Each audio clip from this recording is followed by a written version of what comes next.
Di Facebook, aku mendapatkan jumlah views segini dan dibayar segini hanya dari konten yang seperti ini. Aktris ini cuma dibayar 20 miliar rupiah, padahal dia berperan ganda loh dalam filmnya. Ya, Aishwarya Rai Bachchan dalam film Ponniyin Selvan 1 dan Ponniyin Selvan 2 memerankan dua karakter, namun ternyata dia hanya dibayar 10 crore rupiah atau 20 miliaran rupiah. Kok Aishwarya mau ya cuma dibayar 10 crore rupiah? Padahal filmnya itu sukses banget loh di box office. Begini kurang lebih antara budget dan penghasilan box office Ponniyin Selvan 1 dan Ponniyin Selvan 2. Nah, menurut kamu gimana? Apa yang membuat seorang Aishwarya Rai Bachchan rela dibayar murah, padahal mungkin dia bisa dibayar lebih mahal lagi? Ya, dari konten video slide yang notabene itu adalah foto-foto yang dikompilasikan, muncul secara bergiliran, dan satupun tidak ada video yang aku selipkan dalam konten tersebut. Nah, bingung kan teman-teman? Katanya Facebook tidak bisa memonetisasi konten yang merupakan video slide atau foto slide gitu. Tapi sementara yang terjadi sama aku, kok bisa ya? Kok viewsnya bisa banyak yang tandanya konten itu direkomendasikan oleh Facebook, dan kok bisa ditempelin dolar sama Facebook? Jadi gimana nih ketegasannya Facebook? Oke, tenang ya teman-teman, jangan bergejolak dulu pikirannya. Hari ini aku akan jelasin ke teman-teman kenapa konten yang tadi itu bisa direkomendasikan oleh Facebook ke puluhan ribu audiens, yang bahkan aku yakin itu viewsnya masih nambah terus ya. Terus bisa juga ditempelin dolar yang tandanya ya video itu bisa dimonetisasi. Tonton aja video ini sampai selesai kalau mau dapat pengetahuan dan ilmunya. Oke, kita lihat ikhtisarnya. Untuk datanya di sini tayangannya itu ada 87.725 views ya, atau orang yang nonton gitu kan. Terus untuk pendapatannya 5,23 dolar ya guys ya. Gimana menurut kalian, ini gede nggak? Untuk tayangan hampir 100.000 views dapatnya 5 dolar gitu. Aku kembalikan ke kalian aja ya, karena kalau menurut aku ini relatif sih ya, seberapa butuhnya aku gitu kan. Tapi kalau menurut kalian sekali lagi gimana? Terus untuk retensinya dapat 19 detik dari total durasi itu 28 detik ya. Nah, ini kan aku pernah bilang kalau idealnya aku itu 30 detik minimal. Tapi untuk video ini udah nggak bisa ditekan lagi guys, scriptnya udah nggak bisa ditambah-tambahin lagi. Jadi 28 detik itu udah tok gitu ya. Jadi ya udah aku fleksibelkan idealismeku ya untuk hal ini, untuk konteks ini gitu.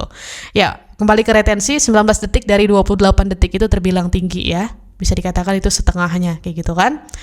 Nah, jadi teman-teman usahakan kalau bikin konten retensinya itu yang tinggi ya guys ya, supaya kontennya makin direkomendasikan oleh si algoritma Facebook, oke? Nah, untuk interaksinya sendiri aku dapat 1249 interaksi yang terdiri dari 1200-nya dari like, kemudian 38 komentar, share-nya 4 dan save-nya 8. Nah, kok jomplang banget Kak angka komen sama like-nya? Ya nggak tahu gitu, nggak tahu juga kenapa like-nya bisa ribuan kayak gitu, tapi komennya nggak nyampe 100 gitu kan. ya mungkin orang nggak mau komen aja sih kayak gitu kan. Soalnya kan aku nggak pakai CTA licik ya, seperti yang udah pernah aku bahas di video ini. Buat yang belum nonton boleh tuh ditonton. Nah, Reels-nya itu tuh di-upload tanggal 29 Mei ya tahun 2025 kemarin. Ini tanggal berapa ya video ini di-upload? Tanggal 31 mungkin ya. Aku tag-nya ini tanggal 30 soalnya. Pukulnya itu atau jamnya itu jam 8:01 pagi ya. Sebenarnya jam 8.00 tapi ya udah kelewatan 1 menit. Nah, jadi ini ya masalah datanya gitu yang teman-teman bisa lihat, dan ini data real ya guys ya. No tipu-tipu. Kalau teman-teman tahu fanspage-ku ya udah tinggal lihat sendiri aja sono kontennya kayak gimana gitu. Oke? Ya, itu dia tadi data-datanya yang dapat kamu simak, dan perlu teman-teman catat banget nih bahwa notabene di sini akunku itu ya atau halamanku itu udah dimonetisasi ya, bukan lagi ngejar monetisasi. Jadi untuk konten video slide atau foto-foto yang dikumpulin jadi satu terus jadi video ini, aku rekomendasikan buat teman-teman yang sudah mendapatkan monetisasi. Nah, sekarang aku akan share ke teman-teman ya buat yang udah monet, terus pengen bikin konten juga yang sama seperti aku tadi, dan kemudian mendapatkan banyak rekomendasi dari Facebook, terus juga dapat dolar yang lumayan lah ya, 5 dolar untuk 87.000 tayangan gitu kan. Karena sekarang kan memang notabene Facebook itu lagi turun ya dolarnya gitu. Entah karena pengiklannya sepi atau gimana. Ya, yang jelas, oke, aku akan jelasin secara belak-belakan ke teman-teman apa rahasia dari konten tersebut sampai ya bisa segitunya, katakanlah gitu ya. Oke, pembahasannya kita mulai dulu dari pertanyaan kenapa bisa dimonetisasi atau nempel dolar dan tidak pelanggaran. Soalnya kan ya balik lagi tadi, Facebook itu punya peraturan yang menyebutkan bahwa ya foto-foto slide itu kayak nggak boleh gitu atau nggak bisa dimonet gitu ya kan kontennya. Oke, langsung aku jawab ya. Poin yang pertama, catat nih ya atau bisa di screenshot, karena videonya itu dinamis guys. Tadi kan teman-teman udah lihat tuh ya kan, videonya lengkap dari durasi awal sampai akhir tadi kan udah aku play gitu. Videonya itu dinamis ya kan? Jadi nggak cuman slide tok gitu aja, digeser-geser gitu fotonya, enggak. Tapi dia ada efek-efek tertentu, ada subtitle otomatisnya juga yang menambah dinamisnya video itu, atau adanya pergerakan dalam video yang bersangkutan. Nah, itu poinnya ya. Oke, jadi teman-teman harus paham secara visual ya di sini yang kita bahas. Oke. Nah, kemudian yang kedua, videonya itu mengandung value dan juga CTA. Nah, yang dimaksud mengandung value itu ya ada nilainya gitu. Dan nilainya apa? Informasi serta ajakan diskusi. Ya, yang ajakan diskusi ini kemudian aku kemas melalui CTA. Yang tadi kan ada tuh bagian yang aku bilang kayak ya menurut kamu gimana. Jadi kayak ada ajakan diskusi. Dan itulah alasan kenapa Facebook mendukung konten tersebut ya. Dia merekomendasikan ke puluhan ribu pengguna. Kayak gitu, oke? Itu poin yang kedua. Terus poin yang ketiga, voice over-nya original. Aku pakai suaraku sendiri, bukan pakai suara AI. Nah, karena aku menggunakan suaraku sendiri sebagai voice over, tandanya apa? Kontenku itu autentik dan juga mengandung keunikan. Soalnya kan suara setiap orang itu beda-beda ya. Jadi ya kontenku dengan suaraku sendiri, ya nilai keunikannya di situ di suaraku gitu kan, yang membedakan kontenku dengan konten orang lain. Kayak gitu ya. Paham ya? Dapat ya poinnya? Musik latarnya original. Ya, tadi teman-teman juga udah denger sendiri kan, udah bisa mengamati kan, kalau kontenku itu mengandung musik latar atau background. Nah, backgroundnya itu aku bikin sendiri guys. Aku nggak pakai punya orang lain. Bikin sendiri dalam artian di sini ya dari awal dari nol gitu ya, bukan yang musik orang lain aku remix atau musik orang lain aku edit, enggak. Tapi aku emang ngompos sendiri gitu musiknya. Nah, pertanyaannya aku bikin musiknya itu pakai apa? Pakai aplikasi ini guys, namanya Walkband. Ini tersedia di Android ya. Jadi silakan teman-teman pelajari aplikasinya, terus bikin deh tuh musik latarnya sendiri di situ ya. Nah, terus alasan berikutnya atau poin yang terakhir itu adalah karena personal branding aku sebagai kreatornya dan konten branding dari videoku tersebut ya, dari halamanku yang bersangkutan juga itu udah jadi guys.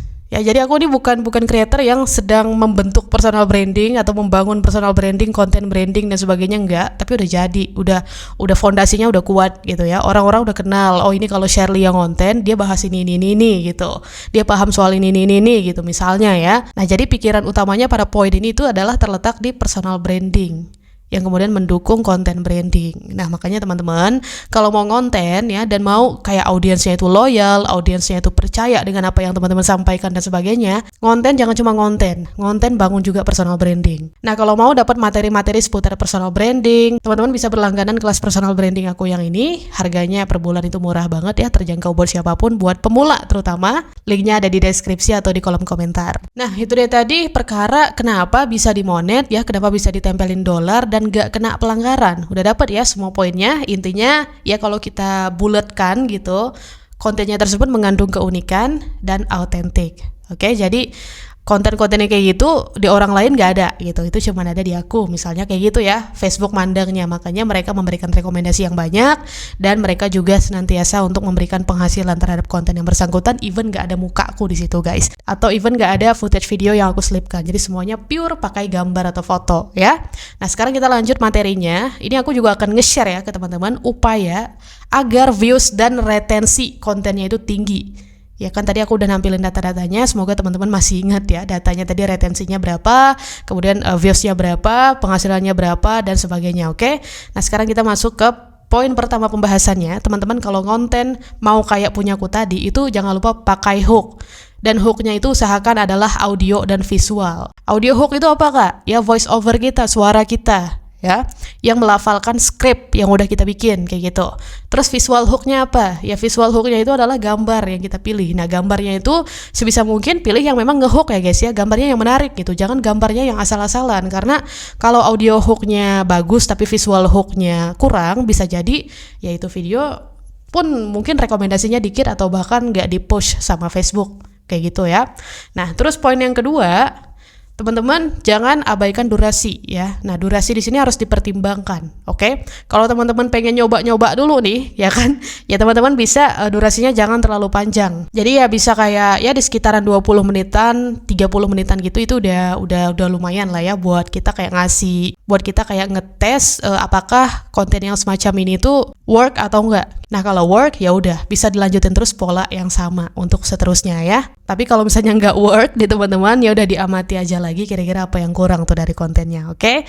Nah, terus poin yang ketiga, temponya harus cepat teman-teman. Ya, ini yang jarang banget dibahas, bahwa teman-teman harus sadar ya, zaman sekarang itu kan entah itu video reels atau video shorts lebih diminati ya, cenderung lebih diminati oleh banyak audiens ketimbang video panjang. Kenapa? Karena video shorts atau video reels itu durasinya singkat, penyampaiannya padat. Nah, kalau kita bermain di zona itu ya, reels, shorts, kita harus bisa bikin video yang temponya cepat. Ya, tempo cepat tapi nggak kosong ya. Tempo cepat tentunya ada isinya, ada value-nya. Kayak gitu, supaya orang yang nonton bisa ngasih retensi yang tinggi, kayak gitu kan. Nah, jadi teman-teman perlu perhatikan. Dan kalau tadi teman-teman rewind lagi video aku ya, misalnya teman-teman geser nih durasi kontenku ini ke di awal tadi, ke video reelsnya.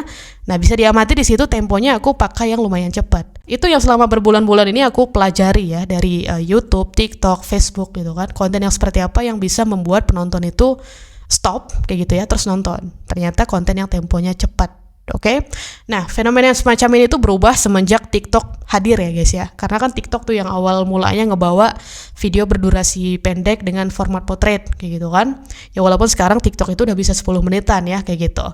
Tapi tetap aja mereka tuh cikal bakalnya, sehingga ya YouTube sama Facebook pun dan Instagram juga mengikuti pola serupa dari TikTok. Seperti itu. Jadi teman-teman harus bisa beradaptasi. Nah, lanjut ke poin berikutnya. Informasinya to the point, teman-teman. Jadi kita nggak usah bertele-tele, nggak usah lagi teman-teman bikin reels itu pakai perkenalan. Halo, nama saya Shirley, bla bla bla gitu kan. Hari ini saya mau bla bla bla. Nggak usah. Langsung ke hook, terus setelah hook langsung kasih informasinya. Nggak usah kepanjangan intro. Soalnya apa? Kita balik lagi tadi ke poin sebelumnya, ya, berbicara tentang tempo yang cepat ini nih. Oke, kalau teman-teman setelah hook ya masih basa-basi, berarti temponya itu jadi lambat. Nah, setelah hook ya, setelah mengucapkan misalnya, inilah 5 negara paling kotor di dunia. Langsung yang pertama misalnya negara apa gitu kan. Nggak usah lagi pakai setelah inilah 5 negara gimana sih? Inilah 5 negara terkotor di dunia. Perlu kamu ketahui bla bla bla bla bla bla bla bla bla. Nah, baru pertama negara apa gitu kan. Nah, itu kan masih ada basa-basinya ya. Nah, teman-teman buang tuh bagian intro setelah judul. Jadi, setelah judul langsung ke isi, langsung ke listnya kayak gitu ya. Kalau mode kontennya itu adalah daftar-daftar AP gitu kan. Terus poin tambahan ya, bonus ini lupa aku masukin ke materi aku. Kontennya teman-teman secara warna ya, komposisinya itu juga harus teman-teman perhatikan. Warna yang eye catching ya, yang nangkep gitu di mata, yang cocok di mata banyak audiens, itu yang cenderung paling diminati ya. Kalau teman-teman lihat kontennya Mr. Beast misalnya kan, dengan penggunaan warna yang luar biasa ya, kontennya selalu rame. Nah, itu poinnya guys ya. Kita di sini nggak bisa pungkiri ya, kita bikin konten itu kan kepengen ditonton sama orang. Nah, kalau konten itu misalnya penggunaan palet warnanya, palet warna berat banget ya bahasanya ya. Pokoknya komposisi warnanya itu kurang ya, entah pucat ya atau terlalu pastel apa gimana gitu. Ya, ada kemungkinan itulah yang membuat orang-orang itu nggak tertarik nonton video kita ya, sehingga mereka akan skip gitu meskipun informasinya bermanfaat. Jadi teman-teman bisa pikirkan itu ya, bisa pikirkan komposisi warna selain dari poin-poin yang udah aku jelaskan sebelumnya. Oke? Nah, sampai di sini udah paham ya, aku harap ya apa yang aku jelaskan.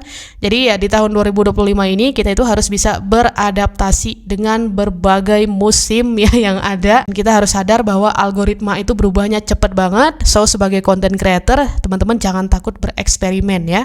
Aku menggunakan konten yang pure pakai slide tanpa menampilkan diri aku di frame ini itu adalah sebenarnya bentuk eksperimen ya. Aku pengen lihat gitu, ini penontonku mau konten yang polanya kayak gimana lagi.